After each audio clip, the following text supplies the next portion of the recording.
Assalamualaikum warahmatullahi wabarakatuh.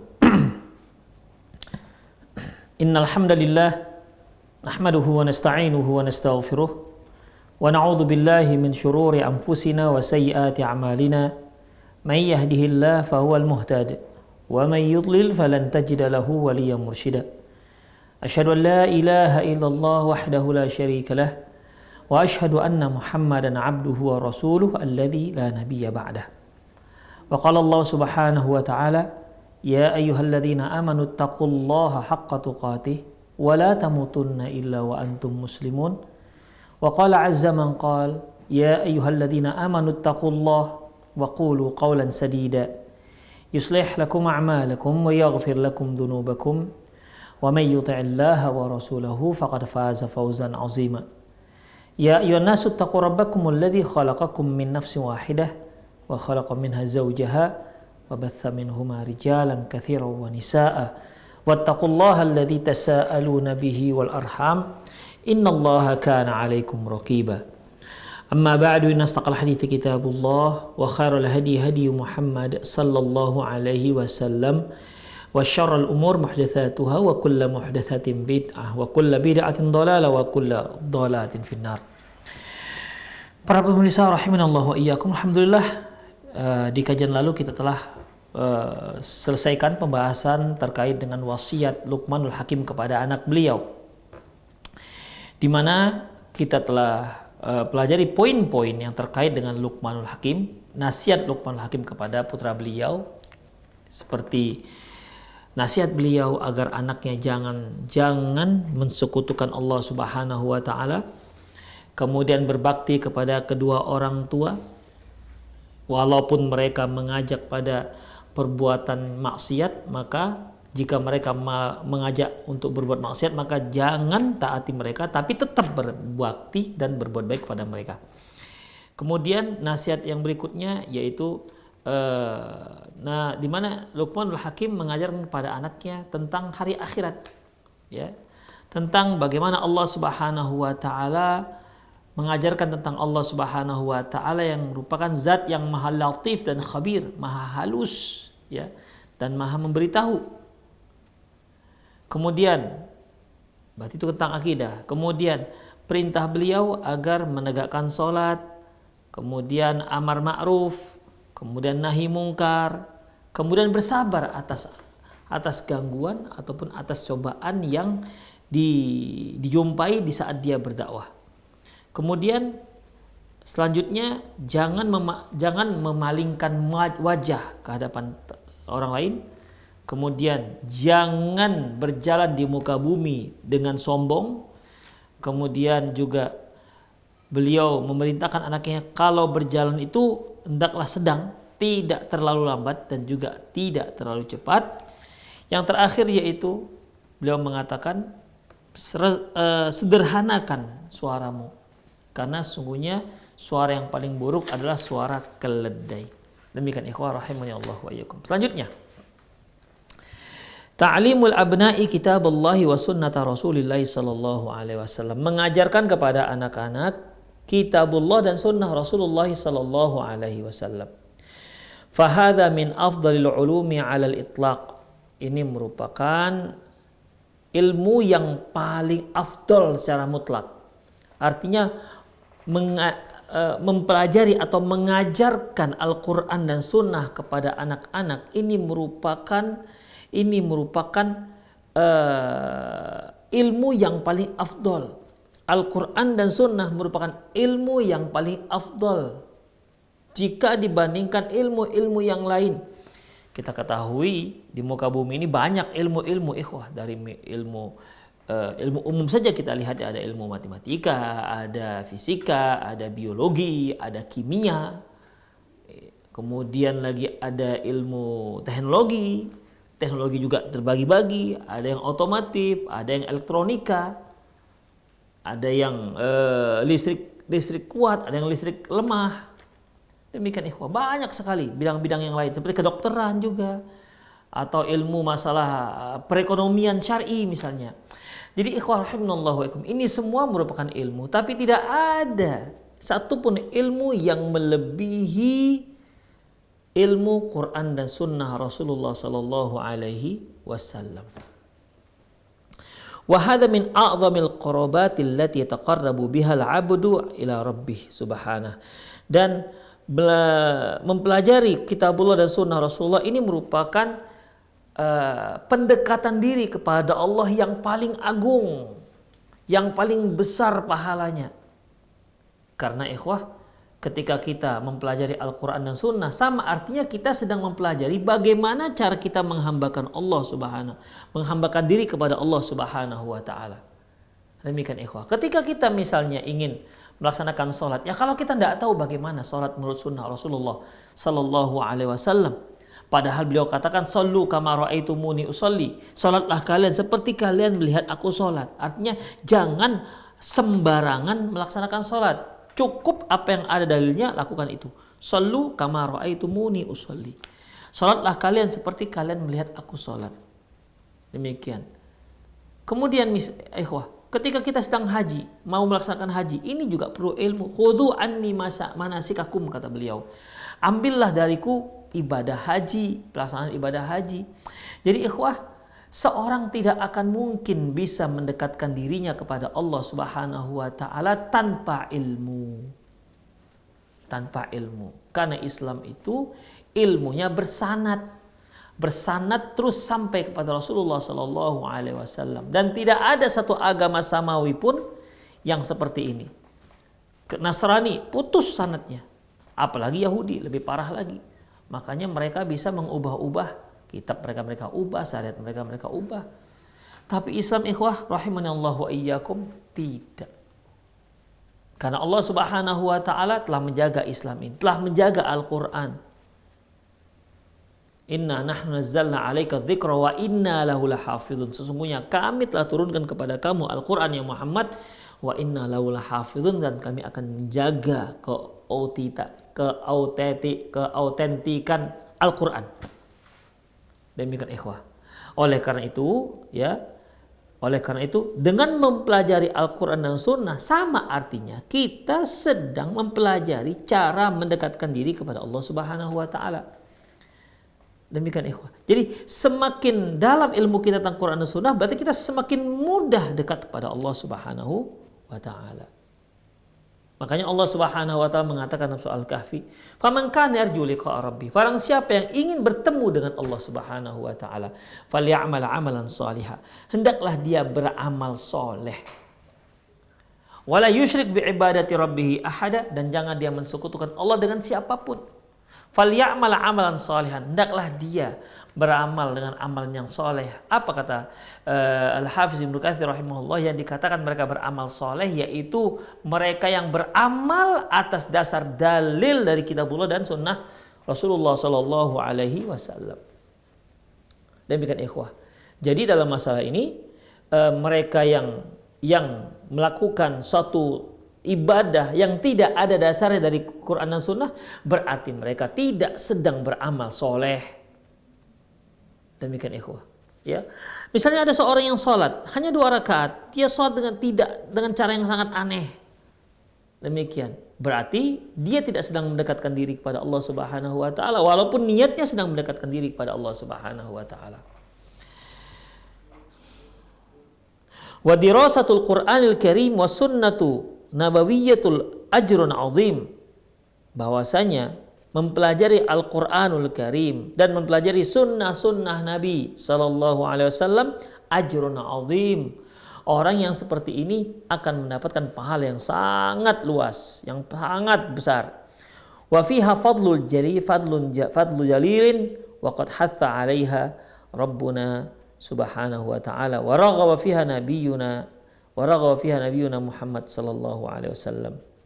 Sungguh Allah Subhanahu wa Ta'ala, ya, sungguh mempelajari Al-Quranul Karim dan mempelajari sunnah Rasulullah SAW, si pelakunya akan mendapatkan pahala yang sangat besar dan juga mendapatkan keistimewaan yang luar biasa. Karena Allah Subhanahu wa Ta'ala hassa ala rabbuna wa qad hassa 'alaiha rabbuna. Sungguh Allah Subhanahu wa Ta'ala memberi kita dorongan, ya, memberi kita dorongan untuk mempelajari Quran dan Sunnah. Demikian juga Rasulullah SAW memberi kita keutamaan-keutamaan, memberitahukan kepada kita keutamaan-keutamaan dalam mempelajari Quran. Qala ta'ala azza wa jalla, qala Allah azza wa jalla, berkata Allah Subhanahu wa taala, walakin kunu rabbaniyina bima kuntum tuallimuna alkitab wa bima kuntum tadrusun. Tapi hendaklah kamu menjadi para rabbani, artinya orang-orang pendidik, bima kuntum tuallimuna alkitab, yaitu kamu mendidik dengan apa yang pernah kalian pelajari dari kitab. Wa bima kuntum tadrusun, dan akan apa yang pernah kalian pelajari. Itulah ikhwah. Wa qala subhanahu yu'til hikmata man yasha. Sungguhnya Allah Subhanahu wa taala memberikan hikmah kepada siapa saja yang Dia kehendaki. Wa may yu'tal hikmata faqad utiya khairan katsira, dan barang siapa yang diberikan hikmah maka dia berarti telah diberikan banyak kebaikan-kebaikan. Demikian ikhwah. Jadi seorang yang mendapatkan ilmu dari Quran dan Sunnah, ini berarti dia mendapatkan suatu hal yang sangat luar biasa pahalanya. Ya, sangat luar biasa pahalanya. Dia mengetahui Quran, dia mengetahui Sunnah Rasulullah Sallallahu Alaihi Wasallam.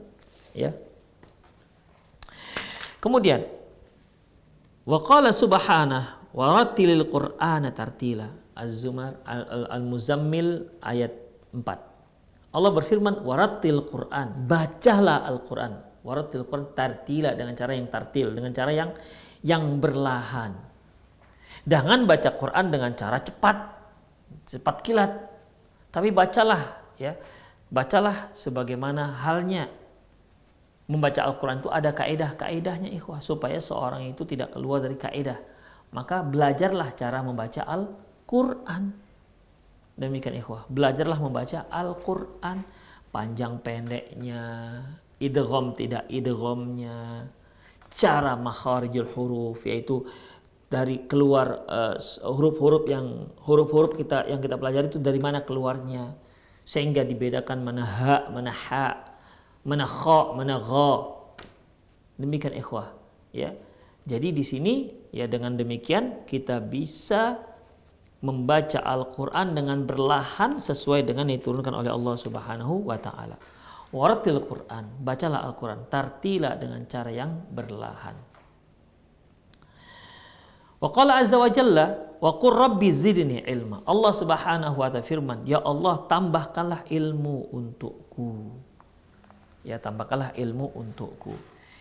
Ayat ini juga menyebutkan bahwasanya Allah Subhanahu wa ta'ala memberi kita dorongan agar kita senantiasa berdoa untuk penambahan ilmu. Wa qur rabbi zidni ilma.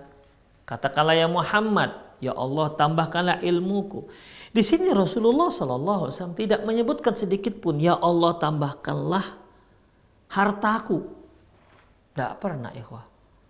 Sebagaimana yang sudah kita ketahui bahwasanya Rasulullah itu tidak ada yang bisa dia makan di keluarga beliau selama 3 bulan. Ya, beliau hanya makan aswadain, 2 yang hitam, maksudnya adalah kurma dan air. Selama 3 bulan dapur beliau nggak ngebul, nggak ada asapnya. Kenapa? Karena nggak ada yang bisa dimasak. Nggak ada yang bisa dimasak. Demikian ikhwah. Ya, makanan orang Arab itu kan diantaranya roti itu. Roti itu kalau nggak dimasak nggak akan bisa jadi roti. Nah, di rumah Rasulullah tak pernah ini terjadi. Selama 3 bulan sempat tak pernah terjadi seperti ini. Nggak pernah masak roti, nggak biasa. Tak pernah. Karena mengebul pun tidak. Dapur beliau nggak mengebul. Jadi apa yang beliau makan dengan istri-istrinya? Hanya kurma dan air. Demikian ikhwah rahimahullah wa iyyakum. Ya. Jadi beliau tidak pernah minta tambahkan harta, tapi beliau diajarkan oleh Allah, wa qur rabbi zidni ilma. Ya Allah tambahkanlah ilmuku. Karena memang ilmu kalau ditambahkan oleh Allah Subhanahu wa taala, ilmu itu akan menjaga kita. Menjaga kehidupan kita. Baik di dunia maupun di akhirat kelak nanti. Kemudian ilmu yang kita kumpulkan, maka kita nggak perlu menjaga ilmu. Ya, kita yang dijaga ilmu. Tapi kalau kita cari harta yang habis-habisan harus kita jaga. Ketika kita punya uang atau harta, mungkin emas batangan misal sampai 100 kilogram disimpan di sebuah berangkas dalam lemari dalam, wah Masya Allah, luar biasa. Membutuhkan uang sekian puluh bahkan ratus juta untuk menjaga harta ini. Tapi kalau kita dapatkan ilmu tidak seperti itu. Bahkan ilmu itu yang menjaga kita. Qala azza wa jalla, Allah Subhanahu wa ta'ala firman, qad ja'akum minallahi nuru wa kitabun mubin. Sungguh telah datang kepada kalian dari Allah, sungguh telah datang cahaya dan kitab yang jelas dari Allah Subhanahu wa ta'ala. Yahdi bihillahu manittaba'a ridwanah subulas salam, di mana Allah Subhanahu wa taala akan memberikan hidayah bagi siapa yang mengikuti keridhaan Allah. Kemana ditunjukkan? Yaitu ke subulas salam, ke surga. Nama surga di antaranya subulus salam. Wa yukhrijuhum minadh-dhulumati ila nur. Dengan sesuatu ini, ya, dengan mengikuti ridhonya Allah Subhanahu wa taala ini, itu akan mengeluarkan seseorang dari kegelapan menuju terang benderang. Bi'idnih, dengan izin Allah Subhanahu wa taala. Wa yahdihim ila siratal mustaqim, dan akan memberikan mereka petunjuk ke jalan yang lurus. Demikian ikhwah rahimanallahu wa iyyakum. Jadi dalam ayat ini jelas sekali bahwasanya Allah Subhanahu wa taala sangat menekankan kepada kita bagaimana keistimewaan dan keutamaan orang yang diberikan ilmu oleh Allah Subhanahu wa taala. Wa haris ala ta'limi abna'ikal Qur'an. Berupayalah kamu untuk mengajarkan Al-Qur'an kepada anak-anakmu. Kalau kita kan biasanya kalau udah punya anak kecil, sudah usia belajar, udah kita tinggal kirimkan ke guru sana, kasih duit si guru. Kirimkan ke guru sana, kasih duit pada guru. Dia sendiri tidak andil dalam mengajarkan anaknya Al-Quran. Kan sangat disayangkan seperti ini, ikhwah. Qala Allah Azza wa Jalla, Allah Subhanahu wa ta'ala firman, innal ladzina yatluna kitaballahi wa aqamus salata wa anfaqu mimma razaqnahum sirran wa alaniyah yarjuna tijaratan lan tabur. Sesungguhnya orang-orang yang membaca kitabullah dan menegakkan salat, wa anfaqu mimma razaqnahum sirran wa alaniyah, dan mereka yang berinfak atas rezeki yang kami anugerahkan kepada mereka, baik dalam keadaan rahasia maupun dalam keadaan terang-terangan, yarjuna tijaratan lan tabur. Mereka berupaya mengharapkan pahala, mengharapkan perdagangan yang tidak akan pernah bangkrut. Itulah ikhwah rahimanallahu wa iyyakum. Jadi mereka yang membaca kitabullah, salat, menginfakkan hartanya, maka otomatis ikhwah, ya, dia juga akan mudah untuk berinfak. Ya, untuk berinfak. Wa mimma razaqnahum sirran wa alaniyah. Dan mereka ini menginfakkan hartanya atas apa yang telah kami anugerahkan kepada mereka, sirran wa alaniyah, baik dalam keadaan rahasia maupun dalam keadaan terang-terangan. Yarjuna tijaratan lan tabur, di mana mereka berharap mereka memiliki tijarah, mereka memiliki perdagangan dan tabur yang tidak akan pernah bangkrut. Selanjutnya, fadzalika fi dzalikal ajr. Falaka fi dzalikal ajr. Kalau sudah seperti ini, Allah akan memberimu pahala. Waddallatu 'alal khair kafailuha. Menunjukkan seseorang pada berbuat baik, maka sama artinya dia sama seperti orang yang sedang berbuat baik. Waqad awsan Nabiyyu sallallahu alaihi wasallam bi kitabillah. Sungguh Nabi sallallahu alaihi wasallam telah mewasiatkan pada Nabi terhadap kitabullah wal ahaditsul waridah fi fadli hifzul Quran wa ta'allumihi katsiratun ma'lumun. Adapun hadis-hadis yang terkait dengan keutamaan membaca Al-Quran dan mengajarkannya, katsir ma'lumatun, sungguh ini merupakan ayat seperti ini banyak sekali dalam firman Allah Subhanahu wa taala. Kemudian qala Nabi sallallahu alaihi wasallam, Nabi sallallahu alaihi wasallam bersabda, khairukum man ta'allamal Qur'an wa 'allamahu. Sebaik-baik kalian adalah orang yang mengajar Quran dan mempelajari Quran dan mengajarkannya.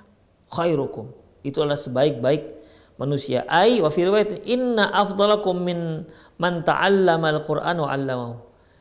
Kata beliau, yaitu dalam riwayat yang lain, sesungguhnya orang yang paling afdol di antara kalian adalah orang yang mempelajari Al-Quran dan mengajarkannya. Kemudian dalam hadis yang lain, wa mathalul mu'minil ladzi yaqra'ul Qur'an wa ya'malu bihi ka'atrujati ta'muhuma ka'atrujah. Permisalan seorang mukmin ya yang belajar Al-Qur'an, yang membaca Al-Qur'an dan mengamalkannya itu seperti pohon atrujah. Thayyibur rihuhu, aromanya wangi, ya. Ta'amuha thayyibun wa rihuha thayyib. Aromanya wangi dan rasanya lezat dan aromanya wangi. Kama qala Nabi sallallahu alaihi wasallam, sebagaimana disabdakan Nabi sallallahu alaihi wasallam. Baik, lanjut. Wa qala sallallahu alaihi wasallam, al-mahiru bil Qur'ani ma'a safaratil kiramil bararah. Seorang yang mahir dalam baca Quran, maka dia satu golongan dengan malaikat-malaikat yang senantiasa berbuat baik, kiramim bararah. Walladzi yaqra'ul Qur'an wa yatata'ta'u fihi. Adapun yang baca Quran lantas dia yatata'ta, gagok-gagok atau kesulitan, fahuwa alaihi syaqqun lahu ajran. Sungguh mereka yang mendapatkan kesulitan ini akan mendapatkan 2 pahala. Ya. Adapun yang yang normal tadi ya hanya mendapatkan, adapun yang ikhwah membaca yang mahir tadi, mereka disamakan dengan kategori malaikat-malaikat yang mulia. Jadi orang yang membaca Quran dengan cara yang kesulitan, maka dia dapatkan 2 pahala. Wa lafzul Bukhari li hadzal hadis, adapun lafaz Imam Bukhari dengan hadis ini yaitu mahiru bil Quran ma'as safaratil kiramil bararah. Mathalul ladzina yaqra'ul Quran wa huwa hafizun lahu ma'as safaratil kiramil bararah. Permisalan seorang yang membaca Al-Quran lantas dia menghafalnya, maka dia bersama para malaikat-malaikat yang suci. Wa mathalul ladzi yaqra'ul Qur'an, dan permisalan orang yang tidak membaca Al-Qur'an, wa mathalul ladzi yaqra'ul Qur'an, dan permisalan orang yang membaca Al-Qur'an wa huwa yata'ahadu wa huwa, dan dia senantiasa mengulang-ulang Qur'annya, wa huwa alai syadidul, dan bagi dia Qur'an itu adalah sangat sulit, ya, bagi dia Qur'an sangat sulit, falahu ajran, maka dia dapatkan 2 pahala. Famanazilu hamlatil Quran tartafi'u yaumal qiyamah. Ada beberapa situasi di mana orang yang menghafal Quran, ya, orang yang menghafal Quran, maka derajatnya akan terangkat nanti di hari kiamat. Sebagaimana firman Allah Subhanahu wa taala dalam surat Mujadilah, yarfa'illahu alladhina amanu minkum. Sungguh Allah Subhanahu wa taala telah mengangkat orang-orang yang beriman di antara kalian.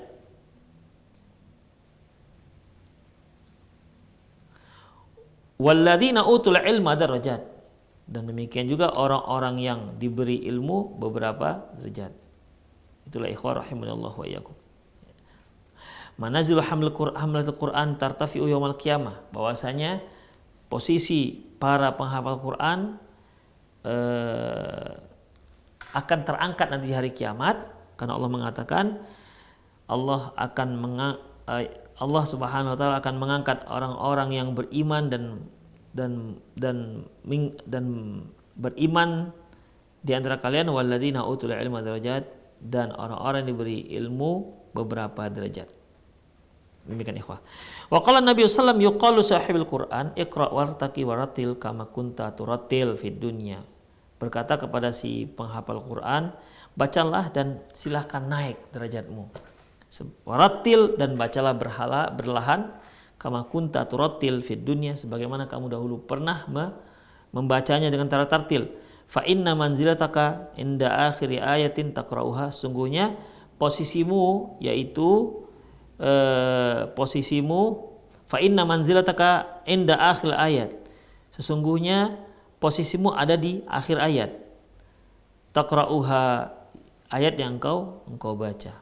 Demikian ikhwah rahimanallahu. Jadi intinya bahwasanya seorang muslim ya tentu harus belajar Al-Qur'an, dan kalau dia punya anak, dia wajib untuk mengajarkan Al-Qur'an kepada anak-anaknya. Wa ahlul Qur'ani hum ahlullahi wa khasatihi. Para penghafal Quran, mereka adalah keluarga Allah, wa khasatihi, dan keistimewaan dari Allah. Kama qala Nabi SAW, bagaimana sabda Nabi SAW, akhrajal Hakim fil Mustadrak, Imam Hakim mengeluarkan dalam kitab Mustadrak min hadis Buraidah radhiyallahu anhu, dari hadis Buraidah radhiyallahu anhu, qala, dia berkata, qala Rasulullah sallallahu alaihi wasallam, Rasulullah SAW bersabda, man qara'al Quran wa ta'allamahu, barang siapa belajar Al-Qur'an, wa ta'allamahu, dan dia mengajarkannya, wa amila bihi, dan dia mengamalkannya, amila bihi ulbisa yaumal qiyamati tajjan min nur, maka akan dipakaikan untuk dia mahkota ya, akan diletakkan di kepalanya itu sebuah mahkota.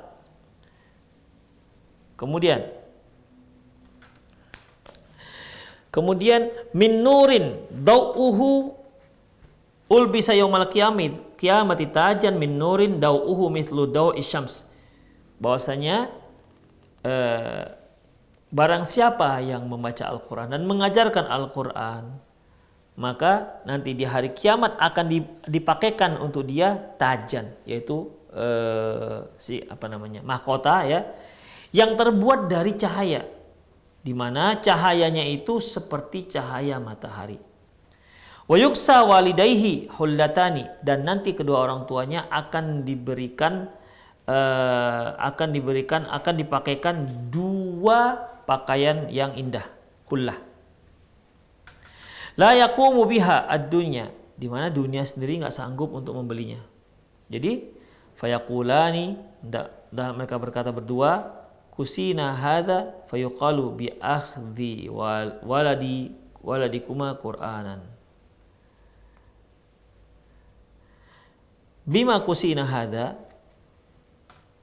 bagaimana kita bisa memakai pakaian ini? Qala bi akhdhi waladikuma Qur'an, yaitu dikarenakan anak-anak mereka belajar Al-Quran dari kedua orang tua mereka. Ikhwah, sepertinya itu saja ya kajian kita sore hari ini ya. Semoga bermanfaat lah. Mungkin untuk mengisi waktu hingga selesai, mungkin ada di antara para ikhwah, para kaum muslimin yang ingin bertanya atau baik langsung melalui via telepon atau melalui nomor yang sudah tertera di pesawat televisi Anda. Di sini sudah masuk pertanyaan.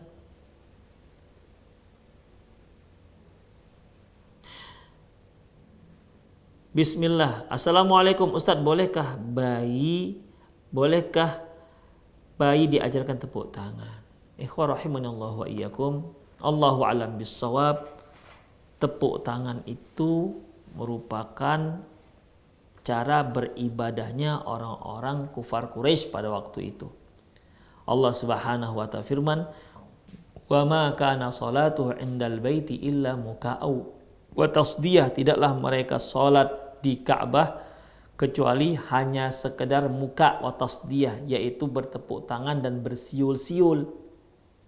Makanya ikhwah, para ulama ya banyak yang melarang bersiul ini dan juga melarang bertepuk tangan. Alasannya kenapa?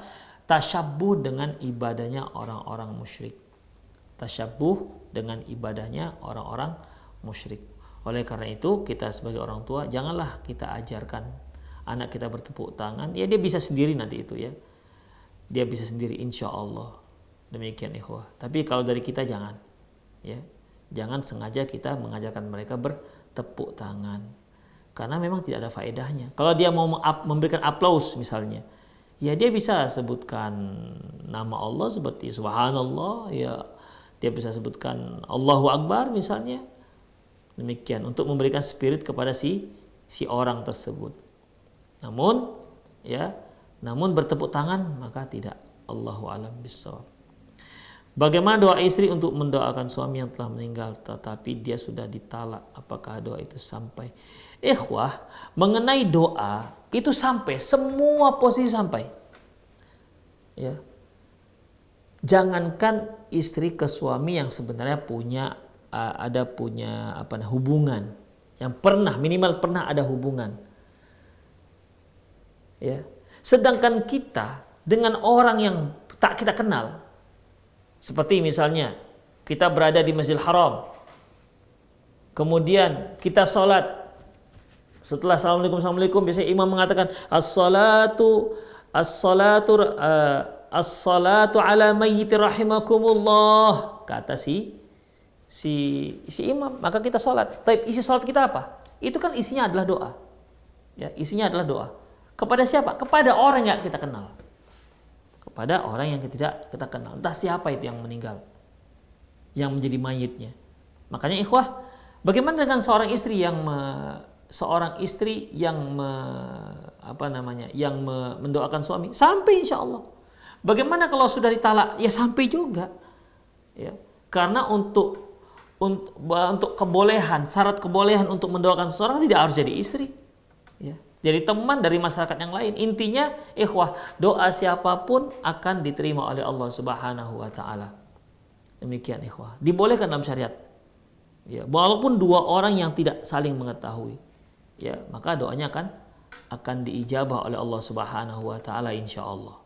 Demikian ikhwah. Jadi tidak harus jadi istrinya baru kita berdoa, enggak. Udah ditalak juga sama. Ya.